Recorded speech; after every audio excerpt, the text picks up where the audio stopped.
नमस्कार, आदाब, सत श्री अकाल। लाइव नेशन 7 में आपका स्वागत है। मैं शादाब मलिक। बिहार लोक सेवा आयोग 68वीं बीपीएससी की परीक्षा 12 फरवरी को ले रहा है। ये अब तय हो चुका है। कई नियम बदले गए हैं, कई नियम बदले जा रहे हैं। सोशल मीडिया और मीडिया में कई खबरें अब भी आ रही हैं कि कई तरह के बदलाव बीपीएससी ने किए हैं परीक्षा के दिन के लिए। भले ही इसके लिए कोई नोटिस नहीं जारी किया गया है, मगर सोशल मीडिया और मीडिया में ये खबरें साफ तौर से नज़र आ रही हैं। हम इस मुद्दे पर चर्चा करेंगे। हमारे साथ मौजूद हैं Sameer sir. Sir, live nation 7 में आपका स्वागत। धन्यवाद। नखरे वाला बेटा हो या डाइटिंग वाली बेटी, डायबिटिक दादाजी हो या वेजिटेरियन मामा जी, सबको मिलेगा उनकी पसंद का खाना बस एक क्लिक पर। Download Rail Restaurant app and get tasty foods on your seat. Sir, अब जिस तरह का बदलाव होना था वो तो हो गया। अतुल प्रसाद जी जब से अध्यक्ष बने हैं लगातार बदलाव कर रहे हैं, और सबसे बड़ी बात कि वो जो बदलाव कर रहे हैं वो उसी साल से इम्प्लीमेंट भी कर दे रहे हैं। तो एक तो कि ये कितना बेहतर है, कितना अच्छा है, हम अगर इस मुद्दे पर ना भी जाएं तो अचानक से हुआ बदलाव कहीं ना कहीं एक झटका का सबब तो ज़रूर है स्टूडेंट के लिए। देखिए, बदलाव तो ज़रूरी था बीपीएससी में, लेकिन अचानक बदलाव करके उसको इम्प्लीमेंट कर देने से लड़के को तो परेशानी होता ही है। यही बदलाव अगर करना था तो थोड़ा सा 1-2 एग्ज़ाम के बाद करते, ताकि लड़का दिमागी तौर पर उस तरह से तैयार होता। लेकिन खैर, जो भी कर रहे हैं लोग मान के ये चल रहा है कि इसका रिजल्ट सकारात्मक होगा, बेहतरी के लिए कर रहे हैं, तो चलिए लड़का सह लेगा।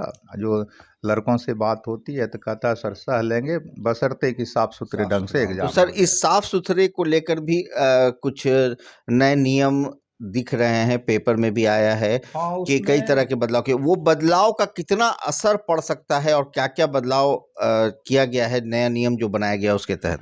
देखिए, इस बदलाव का असर उस हालत में हो सकता है जबकि कोई संगठित गिरोह के द्वारा बीपीएससी या फिर बिहार में जो भी एग्ज़ाम होता है उसके एग्ज़ाम में धांधली करने का प्रयास नहीं किया जाता रहा होगा। तब अगर कोई संगठित गिरोह पहले से लगा हुआ होगा, माफिया लगा मतलब होगा, आपका कहना है कि जो शिक्षा माफिया अगर इसके हाँ, पीछे जो नहीं है शिक्षा माफिया जिसके बारे में बराबर मीडिया में चर्चा होता है, लड़के लोग सवाल उठाते हैं, ये ऐसे होता है वैसे होता है, तो मान लीजिए कि अगर कोई संगठित शिक्षा माफिया का गिरोह होगा वास्तव में, और वो लोग जैसे ये धांधली कर रहा होगा कि क्वेश्चन आउट करा देना या बीपीएससी के अंदर से धांधली करवा लेना, किसी के बदले किसी को एग्जाम में बैठा देना, अगर वो माफिया सब एक्टिव रह रहा होगा पहले से, तब तो इस बदलाव का कोई ज़्यादा रिजल्ट बेहतर नहीं निकलेगा।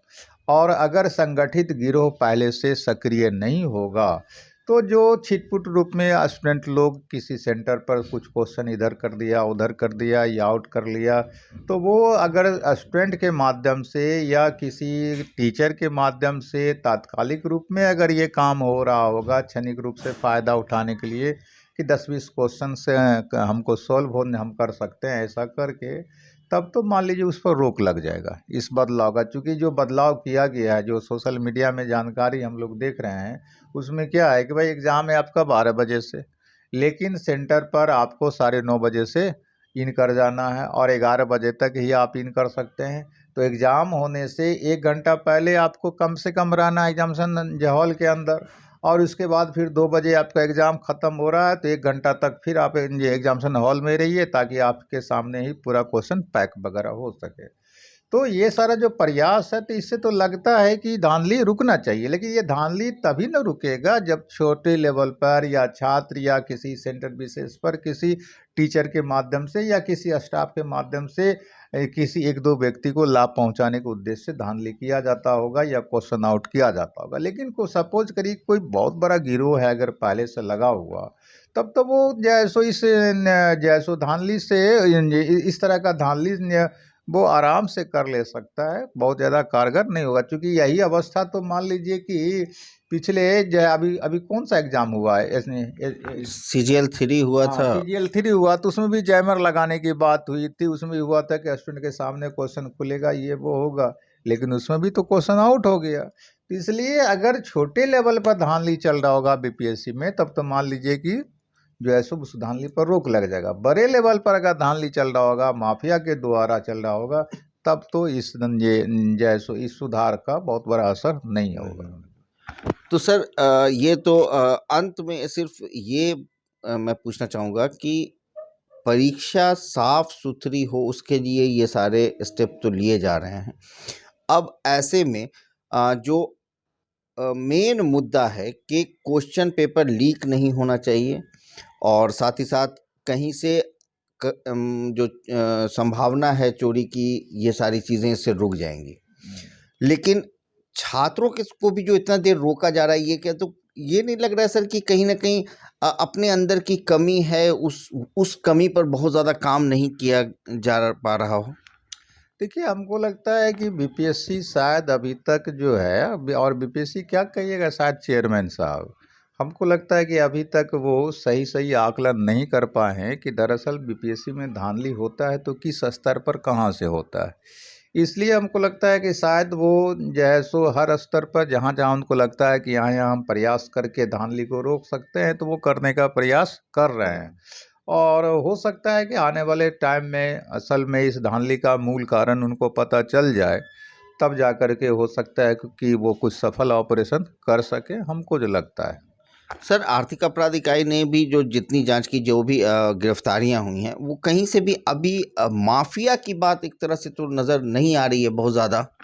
नहीं, अभी तक देखिए जो आर्थिक अपराध इकाई ने जहाँ तक जो है काम किया और वो जो पब्लिक डोमेन में जो उसके बारे में जानकारी आई है, तो उससे तो ऐसा नहीं लगा है कि कोई संगठित गिरोह बिहार में है। यह बात अलग है कि 1-2 अफसर या 4 अफसर जो है सो वो अपना इस खेल में लगा हुआ था, जो कि जो है सो आज के डेट में जेल में भी है। लेकिन अभी तक खुलासा नहीं हुआ है कि कोई संगठित गिरोह इसमें रहा है, इसका तो कोई खुलासा अभी तक नहीं हो सका है ये। अब अंत में सर सिर्फ ये कि सरकार के लिए भी ये एक चैलेंज होगा सर कि ये परीक्षा साफ सुथरे ढंग से हो, क्योंकि अब अगर कुछ होता है तो कहीं ना कहीं बहुत बिहार के लिए बड़ी अफसोसनाक बात होगी। देखिए, जैसा कि पहले भी हम कहते रहे हैं कि ये क्वेश्चन आउट होने की समस्या जो है केवल बिहार की नहीं है, उत्तर भारत और पूर्वी भारत के लगभग हर एक राज्यों की समस्या है। लेकिन जो है हमारा जो बिहार है उसका नेचर दूसरे राज्यों से अलग है, क्योंकि यहाँ का लड़का मूलतः सरकारी नौकरी पर निर्भर करता है, क्योंकि जीविका का कोई दूसरा साधन नहीं है मुख्य रूप से। दूसरी बात है कि हमारे जो मुख्यमंत्री साहब हैं और जो उप मुख्यमंत्री हैं, दोनों के बारे में नेशनल लेवल पर बहुत ही पॉजिटिव सोच है। एक तो कि नीतीश कुमार बहुत ही साफ सुथरे और ईमानदार मुख्यमंत्री हैं, और जो है ये संभव है कि देश के प्रधानमंत्री भी बन सकते हैं, एक ये कंसेप्ट है लोगों का। दूसरा है कि तेजस्वी यादव के बारे में है कि भाई यंग लड़का है, मेहनत अभी कर रहा है, रोजगार शुरू से इनका मुद्दा रहा है, स्वरोजगार इनका मुद्दा रहा है। तो दोनों के लिए यह बहुत ही आवश्यक हो जाता है कि ये उदाहरण पेश करें। भले उत्तर भारत की अब यह परंपरा बन गई हो कि क्वेश्चन आउट होता है, चाहे वह किसी भी पार्टी की वहाँ सरकार हो, चाहे बीजेपी की हो या फिर जो है कांग्रेस की हो या अन्य किसी पार्टी की, क्वेश्चन आउट होता है। लेकिन इनको तो अंतर दिखाना होगा ना, बीजेपी कांग्रेस या जैसो दूसरे पार्टियों से अलग, दूसरी पार्टी से अलग तो इनको दिखाना होगा कि भाई हम अलग हैं, हम जैसो उस तरह के नेता नहीं हैं कि हम बेहतर शासन व्यवस्था कायम नहीं कर सकते हैं, ताकि एक मजबूत दावेदारी जो है प्रधानमंत्री के रूप में भी इनकी हो सके। और जो बिहार से लेकर के पूरे देश की राजनीतिक अवस्था है, तो जब तक ये लोग रोल मॉडल नहीं बनेंगे तब तक लोग इन लोगों को जो है सो उतना लोकप्रियता भी देना नहीं चाहेंगे, ये लगता है। बहुत बहुत धन्यवाद। धन्यवाद। तो अब देखना है कि बीपीएससी ने जो परीक्षा के दिन के लिए नियम बनाए हैं, उस नियम को फॉलो करते हुए बीपीएससी उस प्रक्रिया को कितना तटस्थ कर पाता है, और जो पेपर लीक होने की घटनाएं लगातार बिहार में हो रही हैं उसे रोक पाता है। ये एक बड़ा चैलेंज है और इस चैलेंज को बीपीएससी को निभाना होगा, क्योंकि ये बिहार के भविष्य को तय करेगा, क्योंकि बिहार के भविष्य छात्र हैं और छात्रों का भविष्य फिलहाल इस परीक्षा से जुड़ा हुआ है। तो इस तरह की खबरों के लिए आप बने रहें हमारे साथ, देखते रहे हमारा वीडियो। अगर अभी तक आप लोगों ने हमारे चैनल को सब्सक्राइब नहीं किया है तो ज़रूर कर लें, साथ ही साथ ट्विटर हैंडल पर हमें फॉलो ज़रूर करें।